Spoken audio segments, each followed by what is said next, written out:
လွန်ခဲ့တဲ့နှစ်ပေါင်း1000လောက်ကချမ်းမန်တောင်းနေရဲ့အပူတက်ရန်ရီသုံးပါးတွေကတပါးဖြစ်တဲ့ချမ်းနေပတိစရာမိချံပုံစီကိုမတော်တဆကြောက်သွားခဲ့ပြီးတော့ဒါကိုကျွတ်ချွတ်တိုင်းပြည်ရဲ့နံပါတ်1အကျော်မော်ဖြစ်တဲ့စီလူနန်ကရရှိသွားခဲ့ပါတယ်ဒီလိုနဲ့ချမ်းနေပတိစရာရှေ့အောင်ကောင်းကင်ဘုံနေမင်းစီကိုပွားရောက်နိုင်တယ်လို့တန်နိုင်မှာရှိလာခဲ့ပါတယ်အဲ့ချိန်ကလေးကစပြီးတော့ရန်နာလူရဲ့တိုက်ပွဲကဘယ်တော့မှရပ်တန့်ခြင်းမရှိတော့ပါဘူးဒီလိုနဲ့ဒီဆက်လန်လေးကိုစစ်စုနဲ့ကောင်းကင်ဆန့်ကျင်ပတိစေကိုယူဖို့အတွက်နဲ့ကျင့်ကြံအစင်းမြင့်တဲ့လူ3ယောက်ပေါင်းပြီးတော့စစ်စုနန်ကိုဝိုင်းဝန်းတိုက်ခိုက်နေတဲ့အခန်းနဲ့စတင်ထားပါတယ်အဲ့ဒီအထဲမှာပန်အောင်ဝှစ်စင်လာတဲ့အဖိုးကြီးကစစ်တူဒီကောင်းကင်ဆန့်ကျင်ပတိစေကမင်းတမတ်လို့ရတဲ့ရမဟုတ်ဘူးဆိုပြီးတော့ပြောခဲ့ပါတယ်စစ်စုနန်ကလည်းဖြစ်ပါပဲအဖိုးတွေမင်းတို့ကြလူလို့ရပြီငါကြလူလို့မရဘူးလေလားဆိုပြီးတော့ပြန်ပြောတာပေါ့အဖိုးကြီးကလည်းမောက်မလိုက်တာဆိုပြီးတော့3ယောက်ပေါင်းပြီးအင်အားနဲ့စစ်တူကိုဖိနေတာပေါ့စစ်တူကလည်းလွန်မြောက်ဖို့ကြိုးစားပေမဲ့3ယောက်ဖိနေတဲ့အနေထားမှာသူ့ဘလုံးမရုံထပ်ဖို့မဖြစ်နိုင်အောင်ဖြစ်နေပါတယ်ဒီအချိန်မှာသူကြမျိုးဆက်ကျွတ်ရာကြီးဖြစ်တဲ့ငါကနယ်နိမိတ်အပြင်ပါကအကြုံမော်တွေဖြစ်တဲ့မင်းတို့ကိုပူပေါင်းပြီးတိုက်ခိုက်နိုင်စေတယ်ဆိုတော့ဒီဘဝကအချင်းကြီးမဖြစ်ဘူးလို့ဆိုပြီးတော့စစ်စုနန်ကပြောခဲ့ပါတယ်ဒီလိုနဲ့ဆက်လက်တိုက်ခိုက်ကြရစစ်စုနန်ကလုံးဝခဏရင်မရှိတော့ဘဲနဲ့တက်တုံချင်းလက်ချောင်းကိုနောက်ဆုံးအနေနဲ့တုံးကတိဆုံးသွားပြီးတော့သူ့ရဲ့စိတ်ဝိညာဉ်ကိုကောင်းကင်ဆန်းကြီးပလီစီထဲမှာထည့်ခဲ့ပြီးတဲ့ခဏမှာပဲအရာအလုံးကစစ်ထုနန်နဲ့အတူပြောက်ွယ်သွားခဲ့ပါတယ်ဒီအချိန်မှာပဲကောင်းကင်ဆန်းကြီးပလီစီကအမျိုးမိမသိတဲ့စွန့်ရင်တင်ကိုထွက်လာပြီးတော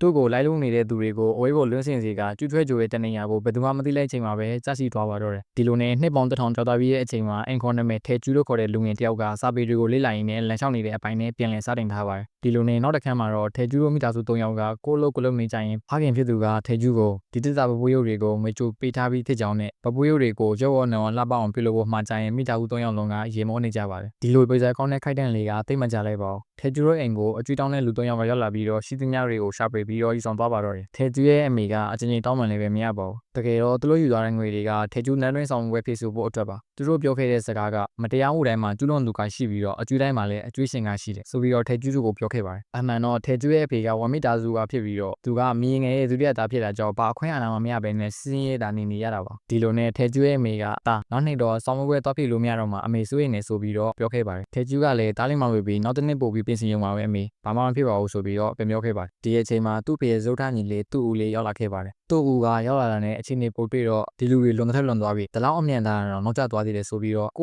ုပြစ်တင်နေပါတော့တယ်အမှန်တော့သူဒီတစ်ခေါက်လာတာအကျွေးပေးတာတော့မဟုတ်ပဲနဲ့သူတို့ကြောက်တိုင်းပြည်ရဲ့ဝိဇ္ဇာနဲ့ကြီးညံခြင်းဂိုင်းကြီးတစ်ဂိုင်းဖြစ်တဲ့ဟန်ရွေဂိုင်းကအခုတပည့်တွေအစ်စ်လက်ခံနေကြောင်းနဲ့စမ်းသပ်ဖို့အတွက်သူတို့ဝမ်မိသားစုက3ဦးရှိကြောင်းတိုက်ပြောတာပဲဖြစ်ပါတယ်ကျွန်တော်ကခက်ခဲနဲ့ထဲကျူးအတွက်စမ်းသပ်ဖို့အတွက်အခွင့်အရေးတစ်ခုကိုရလာခဲ့တာတကယ်လို့ထဲကျူးကဝိဇ္ဇာနဲ့ခိုင်းနေဝင်နိုင်မယ်ဆိုရင်ဟိုခွေးကောင်းစားတွေကခမရတို့ကိုအနိုင်ကျင့်နိုင်အောင်မလားဆိုတာကိုကြည့်ရသေးတာပေါ့ဆိုပြီးတော့မခံရစိမ့်နဲ့ပြောနေပါတော့တယ်ဒီအချိန်မှာထဲကျူးရဲ့ဘေးကဝိဇ္ဇာနဲ့ကြီးညံနေဆိုတာကောင်းတာပေါ့ဒါပေမဲ့ဒီလိုကြီးညံခြင်းတွေလုပ်တဲ့အချိန်မှာငါတို့တွေမှန်းဆလို့မရတဲ့အန်တွေကအများကြီးရှိတယ်လို့ငါကြားတယ်ဆိုပြီးတော့ပြန်ပြောခဲ့ပါတယ်ဒါကြောင့်ငါနဲ့သူ့မိကဒီနေ့တက်တာဘူးတွေကိုများပို့ထွင်းလိုက်မယ်သူ့ကိုနောက်နှစ်နန်းတွင်းဆောင်ဝဲဖြေဖို့အတွက်ပဲကောင်းကောင်းပြင်ဆင်ခိုင်းလိုက်မယ်ဆိုပြီးတော့ဒီအကျွေးတွေကိုတော့နောက်10နှစ်နောက်နှစ်20ဆက်ရလဲငန်းလက်ခံလိုက်ပါမယ်ဆိုပြီးတော့ပြောကသူ့သားအတွက်အနစ်နာခံဖို့တာရွေးချယ်ခဲ့ပါတယ်သူမိဘတွေစီကဒီလိုကြားရတော့ထဲကျူးကမမြင်တော့ဘဲနဲ့ဆုံးမချက်တစ်ခုကိုချက်ချင်းချကဒူထောက်လိုက်ပြီးတော့အဖေအမေတားဒီနေ့တွေမှာဘယ်တော့မှမပြင်းရခဲ့ဘူးဒါပေမဲ့အိမ်မှာအပြောင်းလဲတွေကအများကြီးရှိနေတုံးပဲလို့ဆိုတားအဖေတို့အနိုင်ကျင့်နေရတာကိုမကြည့်ရဘူးအဖေတို့ကိုဒီလိုမပင်ပန်းစေချင်ဘူးဒါကြောင့်တားဖေချစဉ်းစားပြီးအသက်ရှင်နေရတာလွယ်ကူမနေမှတော့အစွမ်းကုန်အားထုတ်ပြီးစူးစမ်းကြည့်လိုက်မယ်ဆိုပြီးတော့ခက်ခိုင်မာမာနဲ့ပြောပါတော့တယ်ဒီအချိန်မှာသူ့ကလည်းအကိုနဲ့မရင်သူ့ကိုတောက်ဆောင်ခင်ပေးလိုက်ပါဆိုပြီးတော့ထဲကျူးကိုထောက်ခံပေးလိုက်ပါတယ်ဒီလိုနဲ့မိသားစု3ယောက်လုံးကဝိုင်းရင်တော့ကိုသွားကြတာပေါ့ဟိုကိုရောက်တော့ဝမ်ဟောက်ကအကိုဝမ်လင်းလာပြီးလားဆိုပြီးတော့ကျူဆိုခဲ့တာပေါ့ဒီအချိန်မှာဝမ်ဂျိုးကတစ်သားရုပ်တွေကိုလက်အနေငယ်လောက်ထုလိုက်ရုံနဲ့ဝိဇ္ဇာနန်းငွေသက်တွေထွက်လာမယ်ဆိုပြီးတော့ထင်နေတာလားလို့ဝမ်လင်းကိုရွေ့ပြီးတော့ပြောလိုက်ပါတယ်ဝိဇ္ဇာနန်းကလည်းအခဏမှာပဲရောက်လာပြီးတော့ခွဲတန်း3ယောက်ကမင်းတို့လားဆိုပြီးတော့မေးလိုက်ပါတယ်ဝမ်လင်းတို့ကလည်းနာမည်တွေကိုပြောကပြန်လည်နှုတ်ဆက်ခဲ့ပါတယ်တခါတည်းမှာပဲဝိဇ္ဇာနန်းကသူတို့စီးဖို့အတွက်ဓာတ်ပဲ3ယောက်ကိုထုတ်ပေးလိုက်ကမင်းတို့တက်ကြလို့ပြောခဲ့ပါတယ်ဒီလိုနဲ့ဝမ်လင်းကလည်းတားလိမ့်မှလေးပြီးမိဘတွေကိုနှုတ်ဆက်ပြီးမှဝိဇ္ဇာနဲ့ရဲ့နောက်ကိုလိုက်သွားခဲ့တာပေါ့ဒီလိုနဲ့သူတို့ကဝိဇ္ဇာနဲ့အခုညီနဲ့ဝိဇ္ဇာနဲ့တောင်ပေါ်ကိုရောက်လာခဲ့ပါတယ်သူတို့ရောက်လာပြီးခဏမှာပဲစမ်းသပ်မှုကိုပြုလုပ်ဖို့အတွက်အကြီးကဲတွေရောက်လာပါတော့တယ်အဲ့ထဲမှာ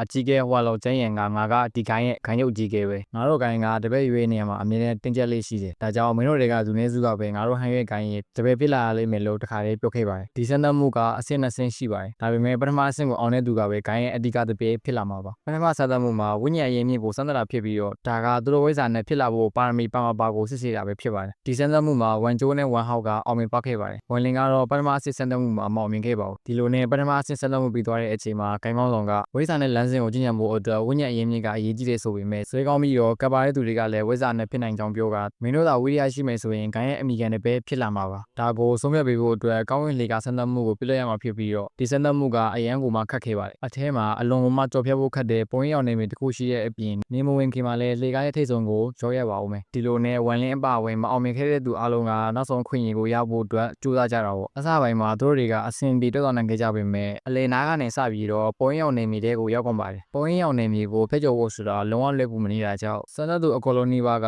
လက်လျှော့အရှုံးပေးလိုက်ကြပါတယ်ဒါကိုအဝေးကနေကြည့်နေတဲ့ဝန်လင်းကတခြားသူတွေမကြော်ဖြစ်နိုင်ဘူးဆိုတာပုံရောက်တစ်ခုပဲဖြစ်ကြောင်းသူကသိသွားပြီးတော့ဒီစံသက်မှုကမသိနိုင်ဘူးဆိုတာပါသဘောပေါက်ခဲ့ပါတယ်သူကလည်းပုံရောက်နေမိတဲ့ကိုရောက်သွားပြီးတော့သူရင်ဆိုင်ရတဲ့ပုံရောက်နေမိကတော့မီးပါ